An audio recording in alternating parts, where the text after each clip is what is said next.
பரபரப்பாக இயங்கி வரக்கூடிய தமிழக தேர்தல் அரசியல் களத்தை பற்றி இனி வரும் நாட்களில் தொடர்ச்சியாக விவாதிக்க போகிறோம். ஸோ நம்ம நேயர்கள் மறக்காமல் சேனலை சப்ஸ்கிரைப் பண்ணி இணைஞ்சிருங்க.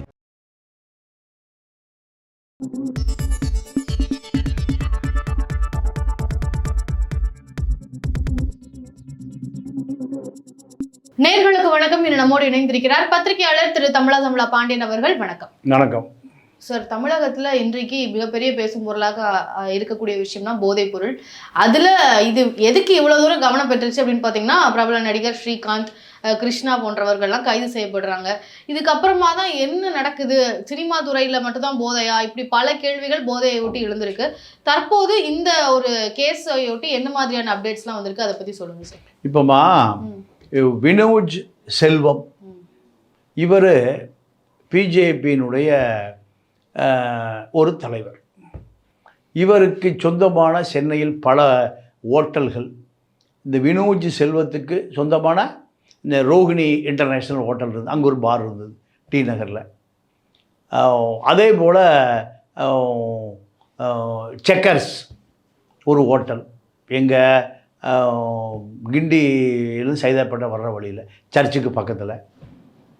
இந்த ஹோட்டல் 24 மணி நேரமும் நடிகைகளோடு கூத்து கும்பாளம் அடிக்கக்கூடிய ஒரு பெரிய பார் நடத்துகிறார். அதே போல் ஒரு 40 சர்வீஸ் அப்பார்ட்மெண்ட் நடத்துகிறார். எங்கே ஜிஎன் செட்டி ரோட்டில் சர்வீஸ் அப்பார்ட்மெண்ட் 40 அறை இருக்குது. இப்படி ஒரு பிரபலமான நபர், அரசியல் பின்னணி உள்ளவர். இந்த செக்கர்ஸ் ஹோட்டல் தாக்கப்பட்டது. திமுக ஆட்சி காலத்தில் இந்த அடித்த தரைமட்டமாக்கப்பட்டது. எல்லாம் பார் சண்டை தான். இப்போது சென்னையில் செக்மேட் ஒரு பார் இருக்குது, தேனாம்பேட்டையில். மேட்டுக்குடியை சேர்ந்த அத்தனை பேரும் கலந்து கொள்ளுகிற பார் செக்மேட்.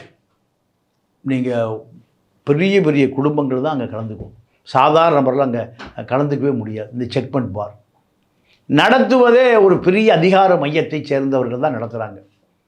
கரிகாலம் அந்த பாரை நட சொல்கிறாங்க. ஏன்னா பெரிய அரசியல் தலைவருடைய வாரிசுகள், அந்த அரசியல் தலைவருடைய குடும்பங்கள் எங்கே, அந்த செக்மேட் பாரில். ஐடிசி சோழா பாரை விட உயர்ந்த அழகுபடுத்தப்பட்ட பார். இங்கே இந்த அரசியல்வாதிகள் ஏன் பார் நடத்துகிறான் ஒரு கேள்வி வருது. ஏன்னா இங்கே ஒருவேளை இந்த கொகைன் போன்ற போதைப் பொருள்கள் இங்கு பயன்படுத்தப்படுகிறதான சந்தேகம் இருக்குது. இந்த பாரில் இப்போ வினோஜ் செல்வம் நடத்துகிற இந்த செக்கர்ஸ் ரோஹிணி இந்த பாரில் 1:30 மணியோடு சில வாடிக்கையாளர்கள் அனுப்பப்படுவார்கள். 1:30 மணிக்கு மேலே விடிய காலையில் 4 மணி வரைக்கும் நீங்கள் உயர்தர வசதி படைத்த அதிகாரம் படைத்தவர்கள், உச்சபட்ச நடிகர்களுடைய வாரிசுகள், நடிகைகள் கலந்து கொள்ளுகிற இடமாக அது இருக்குது. அப்போது ஐடிசி சோழாவுக்கு அங்கே கூட்டம் போகிறதில்ல, தாஜ் ஹோட்டலுக்கு போகிறதில்ல, செக்மெண்ட் பாருக்கு போகிறதில்ல, கன்னிமாராவுக்கு போகிறதில்ல. அங்கெல்லாம் அரசியலே கிடையாது. ஸ்டார் ஹோட்டல் நடத்துகிறோம் அவ்வளோதான். ஆனால் ஒரு அதிகார பின்புலம் உள்ள விக்னேஷ், அதாவது வினோஜ் செல்வம் உடைய ரோஹிணி இன்டர்நேஷனல் தான் அத்தனை பேருடைய கூட்டம் அங்கே தான் இருக்குது. என்ன காரணம்? காவல்துறை அங்கே போய் விசாரணை செய்ததா? செய்ய முடியுமா? இப்போ வினோஜ் செல்வம் உடைய நண்பர் யாருன்னு கேட்டால், இவன் நம்ம சார்ட்டர்ட் ஃப்ளைட்டில் இப்போ எல்லாம் அந்த எங்கே போய் கல்யாணம் பண்ணாங்க, மாலத்தீவுல போய் கல்யாணம் பண்ணாங்கல்ல, ஐஸ்வரி கணேஷுடைய மகன் உடைய கூட்டாளிகள். வேலுமணியுடைய மகன் 5 லட்சம் கோடி வைத்திருக்கார். ஆஸ்திரேலியாவில் தான் அவர் தீவில் இப்போ விமானம் ஓட்டி பழகிறாரு. இப்போ இவருக்கு நண்பர். இப்படி பெரிய பெரிய இடத்து பிள்ளைங்கள்லாம் நண்பர். இவர் தான் இந்த பார் நடத்துகிறார். இந்த பாரில் பல திரைமறைவு வேலைகள் நடக்குது. அரசியல்வாதியாகவும் இருக்கார்.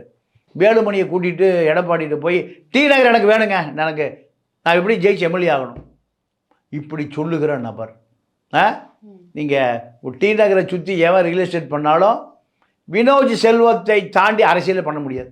ரோகிணி தியேட்டர் உரிமையாளர், ரோகிணி இன்டர்நேஷனல் உரிமையாளர், ரோகிணி செக்கர்ஸ் உரிமையாளர், 40 சர்வீஸ் அப்பார்ட்மெண்ட் ஜிஎன் செட்டி ரோட்டில் இருக்க உரிமையாளர், ஒரு கவுன்சிலராக நின்று டி நகரில் 100 கோடி தான் வாங்கினார். இப்படி வேலை பார்த்தவொடனே ஒரு 300 பேர் போதையில் காரில் போய் டிரான்ஸ்ஃபார்மரில் மோதி ஆட்டோக்காரெலாம் கொண்டு வீட்டில் விட்ட தொழிலதிபர். அப்போது எனக்கும் ஸ்ரீகாந்துக்கும் கல்லூரி நண்பன் தாங்கிறார். கல்லூரி நண்பனாக இருந்தால் செக்கர்ஸ் ஓட்டு ஏன் தாக்கப்பட்டது? அடித்து நொறுக்குனாங்க 2011 திமுக ஆட்கள் போய். என்ன நடந்தது? இப்போ 10 வருஷத்தில் அவர் நாடாளுமன்ற வேட்பாளர், சட்டமன்ற வேட்பாளர், பிஜேபி தலைவர்களோ பிஜேபி அதிகார வர்க்கங்களோ எங்கே வந்தாலும் எங்கே போய் தங்குவாங்க? செக்கர்ஸ் ஹோட்டலில் தான். அது ஒரு அதிகார மையமாக திகழ்கிறது. அங்கே என்னென்ன நடக்குதுன்னு காவல்துறைக்கு தான் வெளிச்சம். காவல்துறை ஸ்ரீகாந்தில் ஆரம்பித்து கிருஷ்ணாவில் முடிச்சுக்கிச்சு.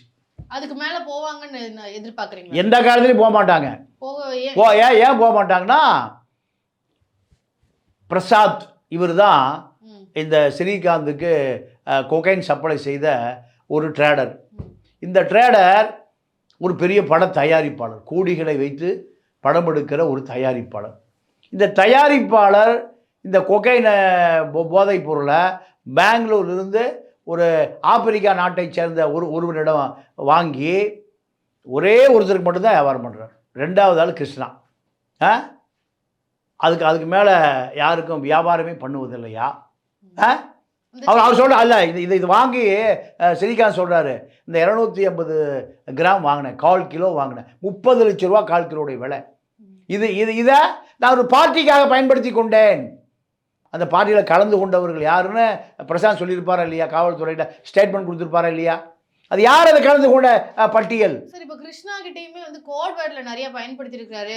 நமிதா அவர்கள், நிறைய இசையமைப்பாளர்கள், நடிகைகள் எல்லாருமே வந்து இதுல இருக்கிறாங்க. இன்னும் எல்லாருமே விசாரணை வளையத்துக்குள்ள வருவாங்கன்னு தானே சொல்றாங்க. அப்போ இன்னும் விசாரணை போயிட்டு தானே இருக்கு. ஆமா, விசாரணை போயிட்டே இருக்கு. எப்பன்னா 2029 வரைக்கும் போயிட்டு இருக்கு. 29 வரைக்கும் போயிட்டு இருக்கும். அப்புறம் 39க்கு போகும். அம்மா, விசாரணை என்பது நீங்க பிரசாத்தை பிடிச்சி எத்தனை நாள் ஆச்சு? ஒரு வாரம் இல்லை, 1 மாதம் ஆச்சு. குறைஞ்சி 15-20 நாள். ஸ்ரீகாந்த் தான் இப்போ பிடிச்சிருக்காங்க. இது எங்கே நடந்ததுன்னா, அஜய் வாண்டையார் பிரசாத் கும்பல் எங்கே மோதிக்கிறாங்க? ஒரு பாரில் மோதிக்கிறாங்க. சண்டை நடக்குது. ஒரு பாரில், நுங்கம்பாக்கம் பாரில் சண்டை நடக்குது. சண்டை நடந்தால் ஆளுங்கட்சி எதிர்கட்சி மோதிக்குது. அங்கே ஆளுங்கட்சியும் எதிர்கட்சியும் மோதிக்குது. உடனடியாக நீங்கள் குண்டாசில் அடைக்கப்பட்டிருக்கார் அஜய் வாண்டையார். என்ன காரணம்? அவர் என்ன கொகைன ஒட்டுமொத்த இறக்குமதியாளரா இல்லை ஏற்றுமதியாளரா? அல்ல, அவருடைய எதிர்பார்ட்டி திமுகவை சேர்ந்தவர். திமுக காரனோட மோதினீங்கன்னா குண்டா சட்டம் தான். சார், இப்போ சீமான் அவர்கள் வந்து பேட்டி கொடுத்திருக்கிறாரு, ஸ்ரீகாந்தும் கிருஷ்ணாவும் அப்பாவிகள் தான் மாட்டிக்கிட்டாங்க. இப்போ வீரப்பன் அவர்களை பாத்தீங்கன்னா, அவர் வந்து சந்தன மரத்தை வந்து கடத்தினாரு. அப்ப கடத்தினவரை சொல்லி நீங்க கைது பண்ணீங்க. அப்போ யார் வாங்கினாங்களோ அவங்கள எதுவும் செய்ய முடிஞ்சுதா? அதுதான் இவங்க எதுவும். அதனால இங்க பொறுத்த வரைக்கும் ஸ்ரீகாந்தும் இவரும் மட்டும்தான் யூஸ் பண்றாங்க, வேற யாருமே யூஸ் பண்ணலையா? இவங்க 2 பேரும் அப்பாவிகள், இந்த வழக்கெல்லாம் சும்மா அப்படின்ற மாதிரி பேட்டி கொடுத்திருக்கிறாரு. குஜராத்ல துறைமுகத்துல வந்து போதைப் பொருள் வந்து கண்டுபிடிக்கப்பட்டுச்சு, அதுக்கு என்ன நடவடிக்கை எடுத்தாங்க? இவங்களை மட்டும் ஏன் தண்டிக்கிறீங்க? இப்படி அவங்களுக்கு ஆதரவாக கருத்துக்களை முன் வச்சிருக்கிறாரு. இதை நீங்க சீமானுடைய கருத்துக்கு உங்களுடைய பார்வை?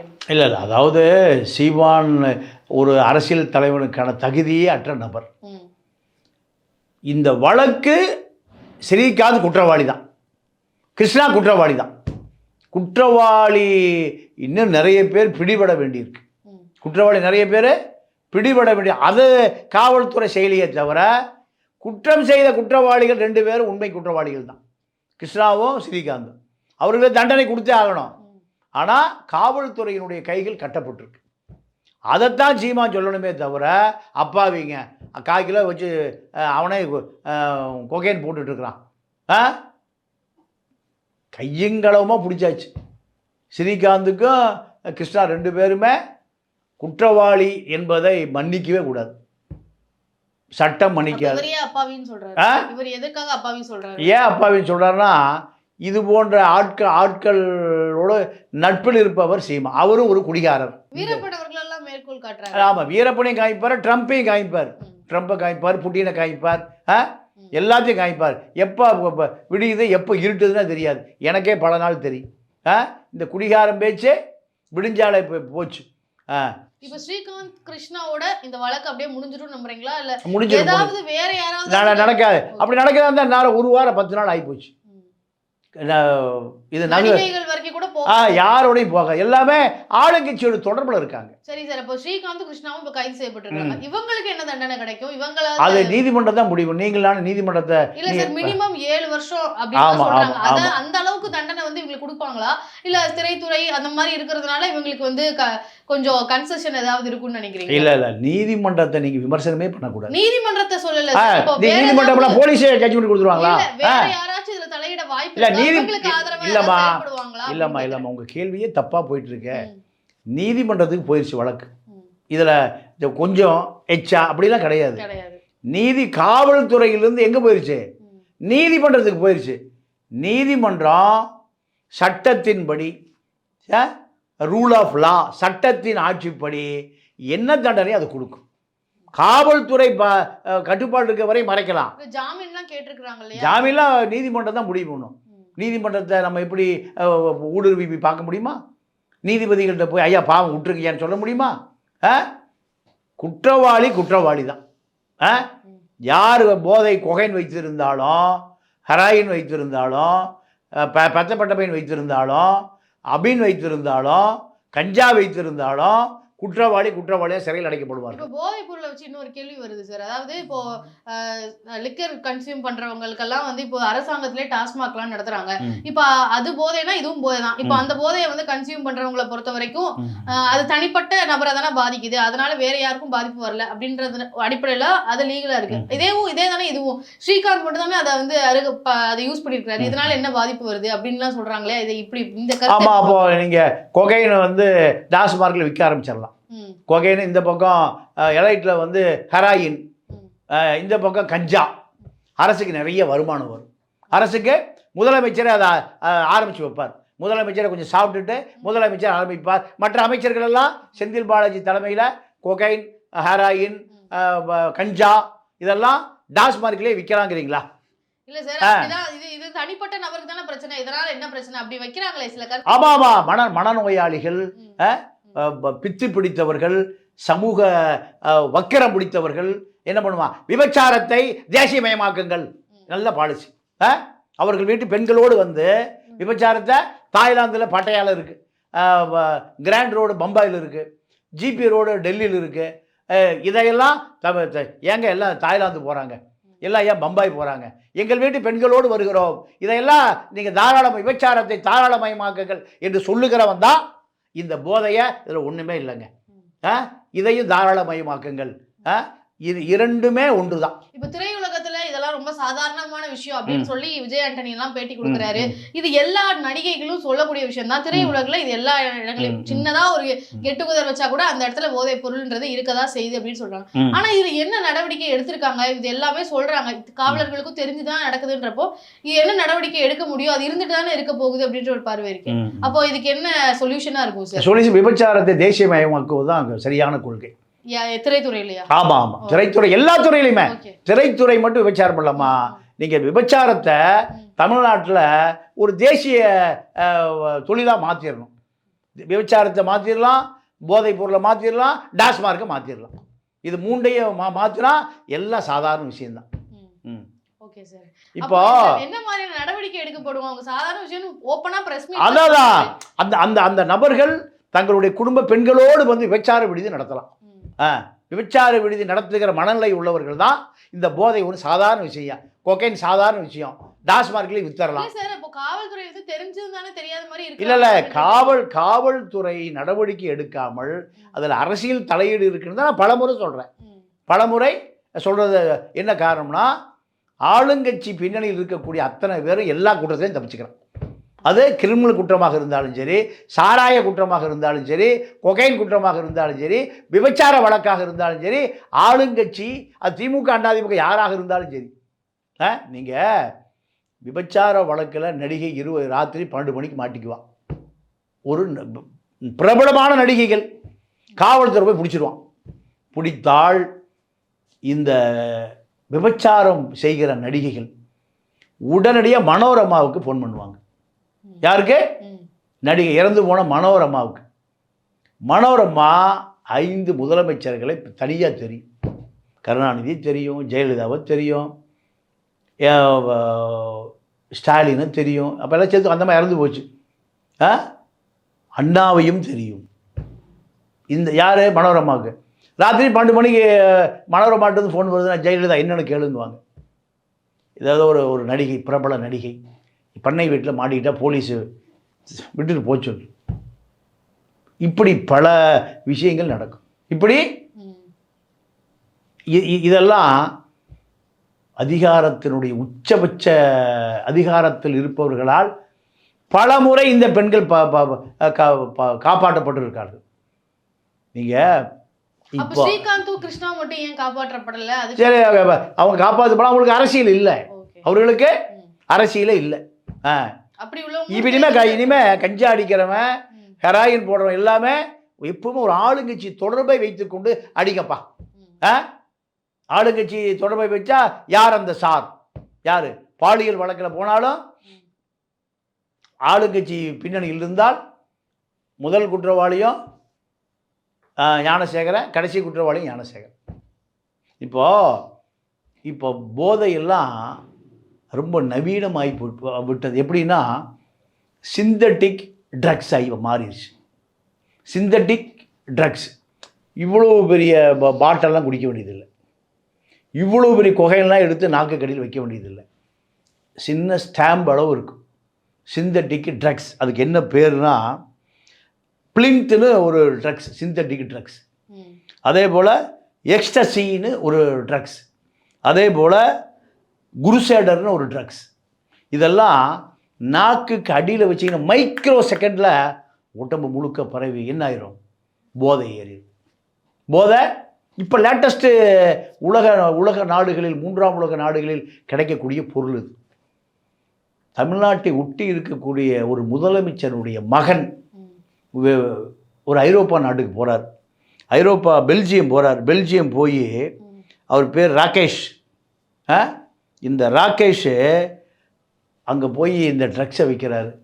அரை மணி நேரத்தில் உடம்பு முழுக்க போதை ஏறி இறந்து போயிடுறார். இப்போது இந்த நிலை தான் இந்தியாவில் இருக்கக்கூடிய உச்சபட்ச பெரும் கோடீஸ்வரர்களுடைய நிலை. ரொம்ப லேட்டாலாம் போதை ஏறதுக்கெலாம் நேரம் இல்லை. நாக்கு கடியில் வச்சோன்னையும் நீங்கள் தம்பாக்கு என்ன பண்ணுவான், கஞ்சா தூளையும் இந்த மார்வாடி என்ன பண்ணுவான்னா நிறைய இது கொழுப்பு சாப்பிடுவான். இந்த கொழுப்பை குறைப்பதற்காக என்ன பண்ணுவான், நீங்கள் சுண்ணாம்பை வச்சு இப்படி தேப்பான். பார்த்துருக்கீங்களா? தம்பாக்குன்னு அதுக்கு பேர். நாக்கு கடியில் அடிக்குவான். அது பூரா தண்ணியாக போச்சு, அந்த கொழுப்பை கரைச்சிடும். இது ஒரு வகை போதை. ஸ்னேக் ஃபைட்னு ஒரு போதை இருக்குது. நீங்கள் ட்ரக்ஸு யூஸ் பண்ணுறவனுக்கு உடம்பு முழுக்க மரத்து போயிடும். உடம்பு முழுக்க மரத்து போயிடும். மரத்து போன பிறகு பாம்பை வளர்த்து ஒரு பாம்பை நாக்கில் கடித்த பிறகு போதை ஏறும். இப்படி ஒரு போதை இருக்குது. அதுக்கு பேர் ஸ்னேக் ஃபைட்டுன்னு பேர், ஸ்னேக் ட்ரக்ஸுன்னு பேர். இப்படி உலகத்தில் பல வகையான போதைகள் இருக்குது. இந்த போதைகள் பூராமே இப்போ அடுத்த கட்டம் இளைஞர்களுக்கு தொடர்ந்து பரவுது. இந்த இளைஞர்கள் பூரா எப்படி இருக்கான்னா பெரிய அரசியல் அதிகார மையத்தில் இருப்பவர்களுடைய குழந்தைங்க. இப்போ வினோஜ் ரோகிணி ஹோட்டலுக்கு போலீஸ் போகவே முடியாது. ஏன்? பெரிய பாலிடிக்ஸ் ஆயிரும். செக்கர்ஸ் ஹோட்டல் பாதிக்கப்பட்டதுக்கு ஆளுநர் அறிக்கை கொடுத்தார். எப்படி அந்த ஹோட்டல் தாக்கப்படலாம்? தினம் ஆளுங்கட்சி அதிகார மையத்தால் பல பேர் தாக்கப்படுறான். அதெல்லாம் யாரும் கேட்க மாட்டான். எல்லா சமூக விரோதிகளும் அரசியலுக்கு பின்னாடி ஒளிஞ்சிருக்கான். எல்லா போதை விற்பவனும் அரசியலுக்கு பின்னாடி ஒளிஞ்சிருக்கான். 2000 பேர் கஞ்சா விற்கிறான்னு பழைய ஓய்வு பெற்ற டிஜிபி சைலேந்திர பாபு சொல்கிறார். 2000 பேருடைய வங்கி கணக்கை முடக்கிட்டுங்கிறார். அப்போ 2000 பேருடைய பயோடேட்டா டிஜிபிக்கு தெரியுது. ஆனால் 2000 பேரை முடக்க முடியல. வங்கி கணக்கை தான் முடக்க முடியும். இது ஒரு முட்டாள்தனமான செய்கை. ஏன்னா எல்லாருக்கும் பின்னாடி அரசியல் இருக்குது. எந்த சமூக நீங்கள் டாஸ்மார்க்கு கடை காலையில் 12 மணிக்கு தான் திறப்பான், நைட் 10 மணிக்கு பூட்டிடுவான். எங்கேயாவது அப்படி பூட்டு கடை நடக்குதா? 24/7 24 மணி நேரம் கடை திறந்துருக்கு. எங்கே? பின்னாடி. முன்னாடி பூட்டியிருக்கு, பின்னாடி ஓப்பனில் இருக்குது. 5250 கடையும் ராத்திரி 12 மணிக்கு போனீங்கன்னா சரக்கு கிடைக்கும். காந்தியை நீட்டிங்கன்னா சரக்கு வெளியே வரும். டாஸ்மார்க்கில் கிடைக்கும். யார் விற்கிறா? வட்டை செயலாளர் வண்டு முருகன் தான் விற்கிறான். காவல்துறைக்கு தெரியும், எல்லா துறைக்கும் தெரியும். அப்போ இது லஞ்சம் ஒழிப்பு எல்லாமே நேர்மையான அதிகாரிகளால் கட்டுப்படுத்தப்படும். நேர்மையான அதிகாரிகள் வேலை பார்க்க முடியல. பொன்மாணிக்க வேடு வேலை பார்க்க முடியல, ஈஸ்வரமூர்த்தி வேலை பார்க்க முடியல, ரவி ராகவேந்திரா வேலை பார்க்க முடியல, அருண் நீங்கள் இப்போ விஆர்எஸ் கொடுத்துட்டு போனார், அவர் வேலை பார்க்க முடியல. இப்படி பல அதிகாரிகள் வேலையே பார்க்க முடியல. ராமானுஜம் டிஜிபி வேலை பார்க்க முடியல. ஏன்? அசலாக்காருக்கு வேலை பார்க்க முடியல, சகாய வேலை பார்க்க முடியல. என்ன காரணம்? பிஆர்எஸ்ஏ வேண்டாம், யூனிஃபார்மை கழட்டி வீசிட்டு போகிறாங்க. ஏன்? இவர்களுக்கு அரசியல் அழுத்தம். இதுதான் இந்த ட்ரக்ஸை ஒழிப்பதற்கான திட்டம். என்னன்னா, இந்த ட்ரக்ஸை என்பது சமூகத்தில் ஒரு பெரிய சீரழிவை மென்மையாக செய்து கொண்டிருக்கிறது. அதை ஒழிக்கணும்னா மக்கள் விழிப்புணர்வாக மாற வேண்டும். போதைப்பொருள் கலாச்சாரம் அது எந்த அளவுக்கு தமிழகத்திலும் சரி உலக அளவிலுமே எந்த மாதிரியான ஒரு நிலையில இருக்கு, இது எந்த வகையில மக்கள் மத்தியில ஒரு பெரிய பாதிப்பை ஏற்படுத்துறோம் இப்படி சொல்லி பல விஷயங்களை எங்ககிட்ட பகிர்ந்துக்கிட்டீங்க. மிக்க நன்றி. நன்றி, வணக்கம்.